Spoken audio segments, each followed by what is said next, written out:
kehidupan hati ni, akan sampai satu masa kita akan faham hidup ni tentang betapa sayangnya Allah pada kita. Hidup ni tentang apa? Saya selalu sebut sebelum ni kan, hidup ni tentang apa? Tentang Allah. Apa tentang Allah?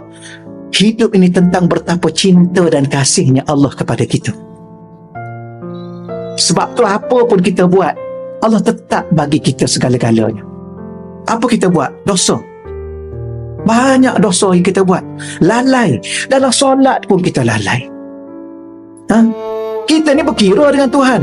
Duduk kat masjid, tengok jam, tengok jam. Baru 5 minit masuk dalam masjid. Tapi berapa ramai orang cukup berkira. Assalamualaikum warahmatullahi wabarakatuh. Dah terus bangun. Duduklah sekejap. Ya, duduk di apa? Duduk di kedai boleh berlama-lama. Duduk di kafe boleh berlama-lama. Duduk dekat mana? Duduk kat padang bola berlama-lama. Duduk kat stadium bukan main lagi. Awal pergi, balik lewat. Tapi masjid tak datang. Apa yang kita faham tentang hidup ni? Dahsyatnya kita. Punya kita tidak hargai betapa cintanya Allah pada kita.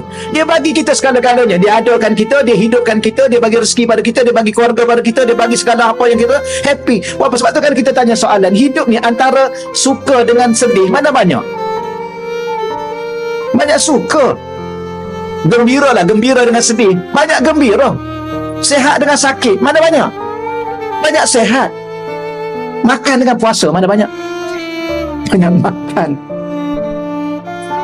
Apa lagi yang kita tak faham? Cuba beritahu. Siapa yang bagi sehat? Siapa yang bagi sakit? Siapa yang bagi apa? Makan siapa? Jawapannya satu je, Allah. Itu apa tu? Itulah cinta Allah kepada kita. Itulah sayang Allah kepada kita. Allah minta kita solat, dengan Allah suruh kita tidur, mana panjang?